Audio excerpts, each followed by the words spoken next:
Good evening, children. This is my second video on our lesson, the circulatory system. In my first video, I briefed about the need for transport inside the body, different types of fluids in our body, two types of circulatory systems, then characteristics of blood, different functions of blood, composition of blood, where we talked about plasma, all the details from percentage to the composition in detail, and the formed or cellular elements.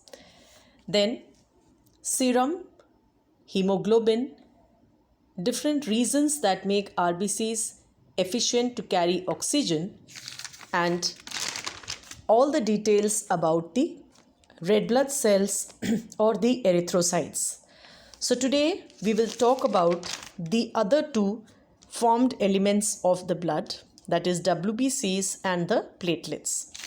So let us start with WBCs.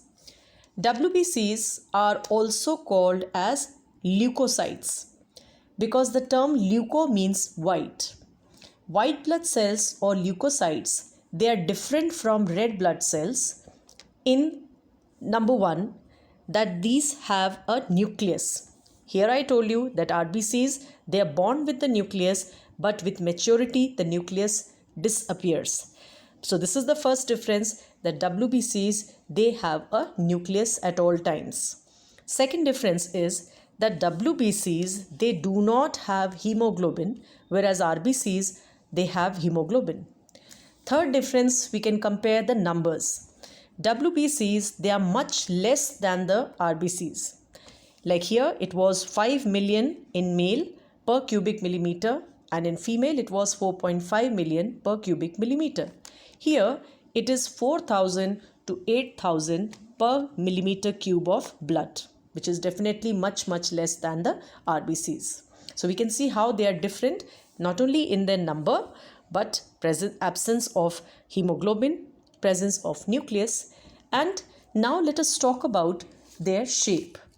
Here the shape of RBCs, they were biconcave, like a plastic ball. I told you to imagine, if you press it with our palms, then how it takes the shape of a concavity like this.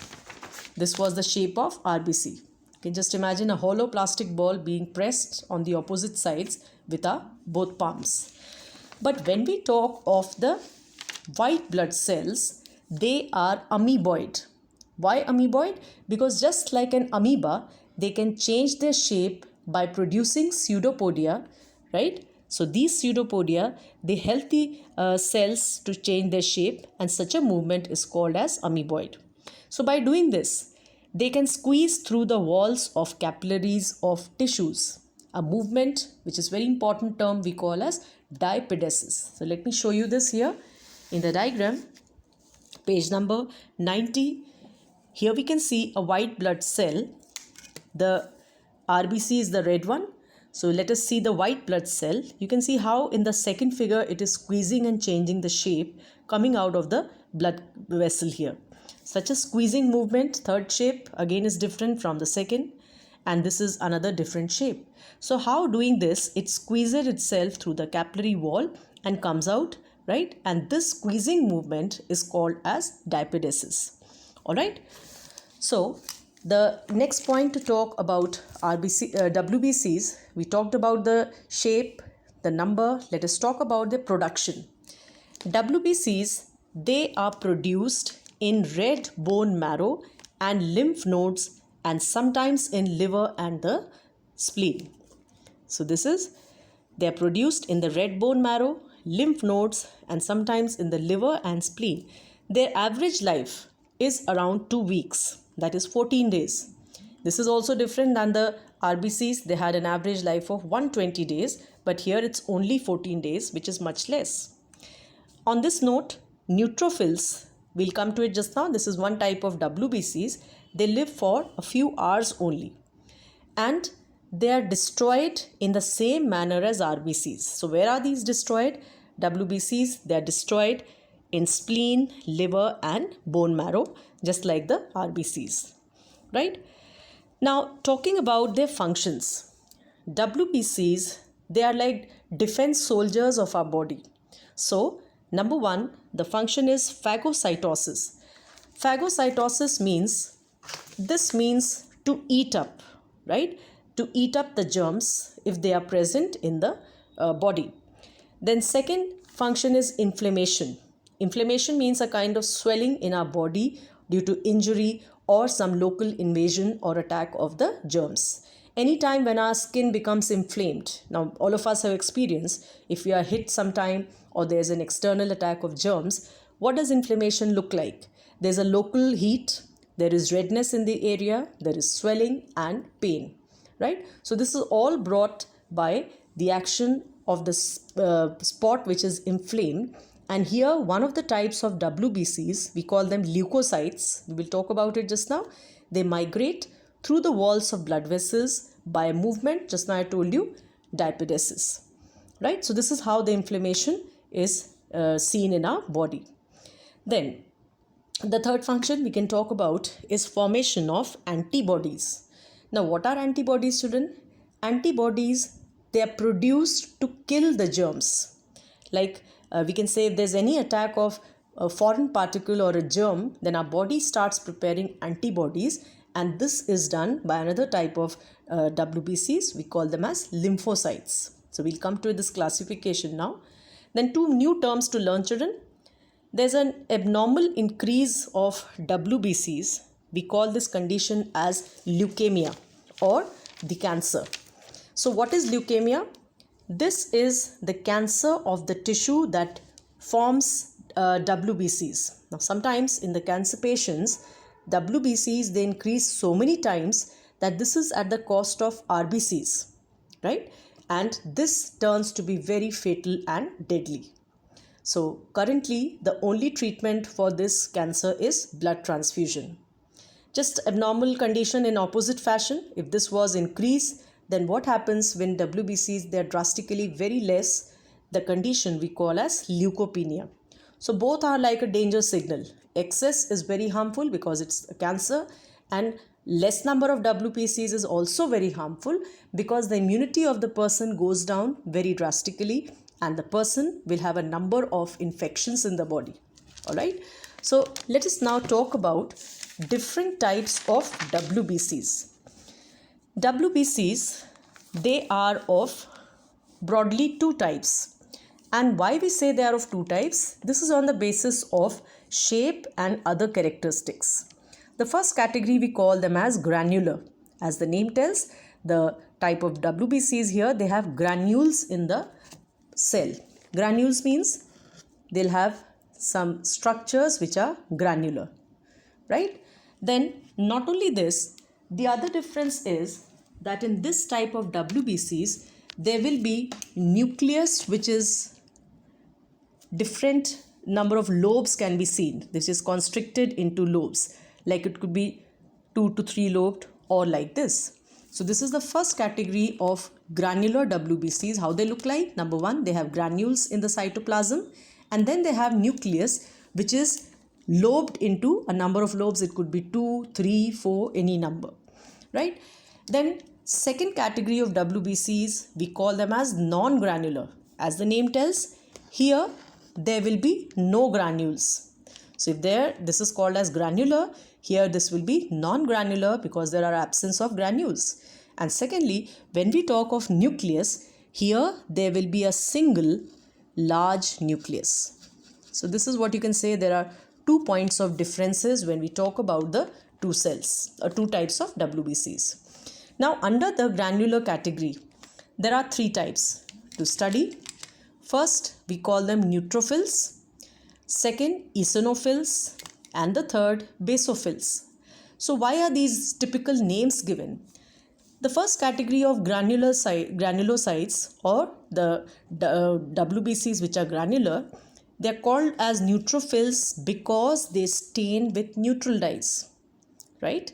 Here we call them as eosinophils because they stain with the eosin, which is the acidic dye. Here these are called basophils because they stain with the basic dyes like methylene blue.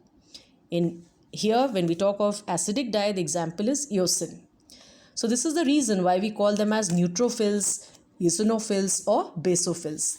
Talking about their percentage, neutrophils, they are the maximum of the WBCs, 62%. Then eosinophils are 2 to 3%. And here basophils, they are the least of all, 0.4%. Now eosinophils, this count increases in our bodies sometimes during times of allergies. Nucleus, as I told here, in all this complete category, nucleus will be some different number of lobes as seen. So here how many lobes? 3 to 4. Let us see this with a diagram at page number 90. This is a neutrophil. So here you can see this is 3 to 4 lobed. In this case we can see 3 lobed. Here this is an eosinophil. These are the ones with nucleus that has 2 lobes. Here nucleus is large than basophil and it is indistinctly lobed. That means we cannot clearly state how many numbers are seen. Alright children. So here 3 to 4 lobed, 2 lobes and indistinctly lobed. Then coming to their functions. All of them, they are defensive. That is, first one, they engulf bacteria. That means they eat up the bacteria. Second, also eosinophils do the same. They engulf the bacteria. But basophils, they release substances or chemicals. We call them as histamine.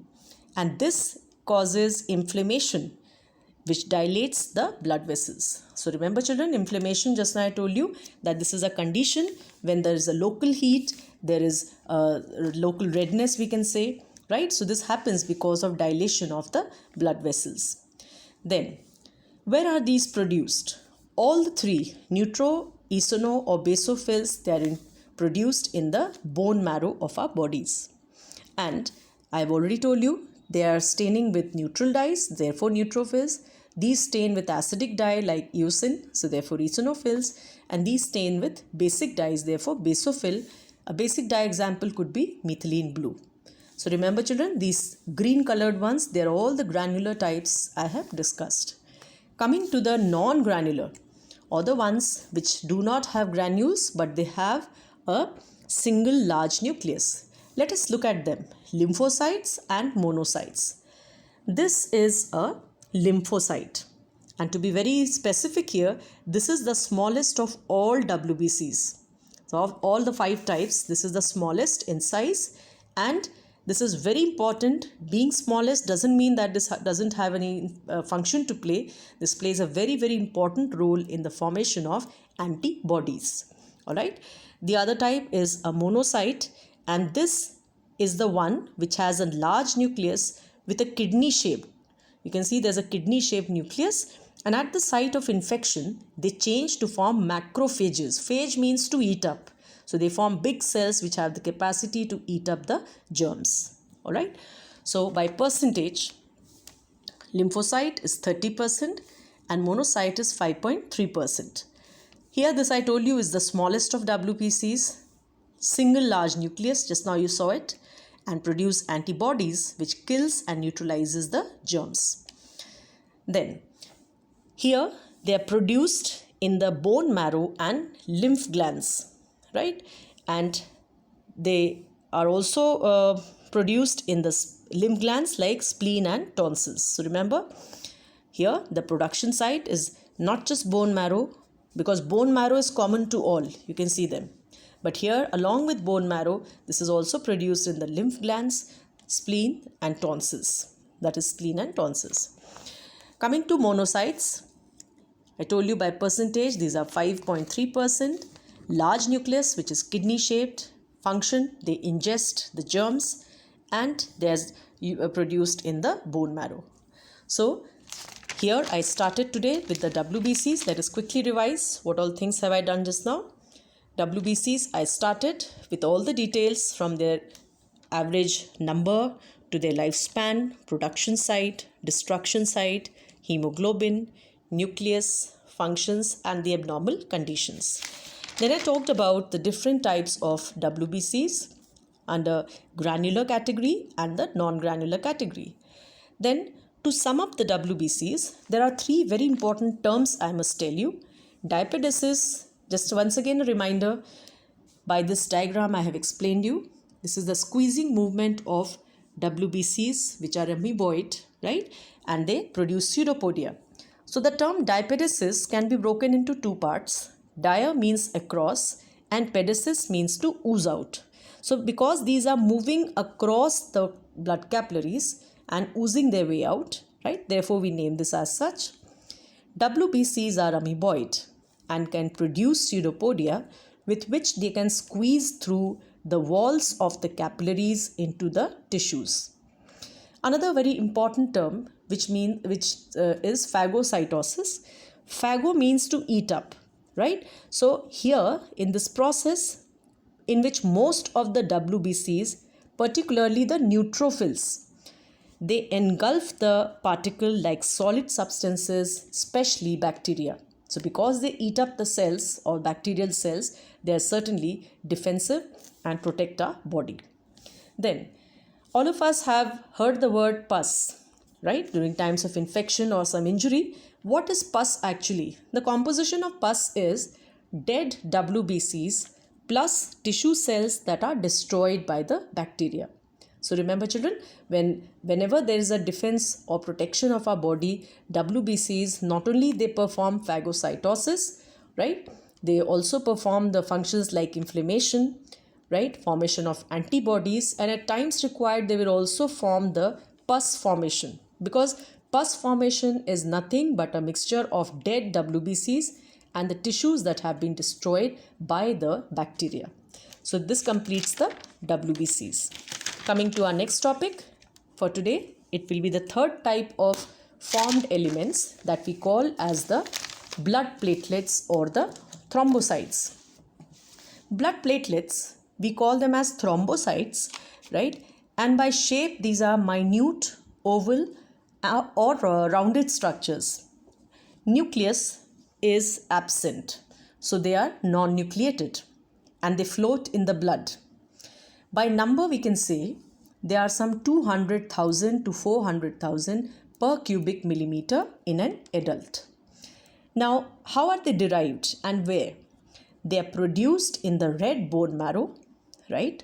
And they are derived from some giant cells called megakaryocytes. Remember, mega means big and karyon means nucleus, right? So cells that have a big volume and with a large nucleus, we call them as giant cells or megakaryocytes. They are kind of mother cells of this platelets, right? So where they are produced? In the red bone marrow.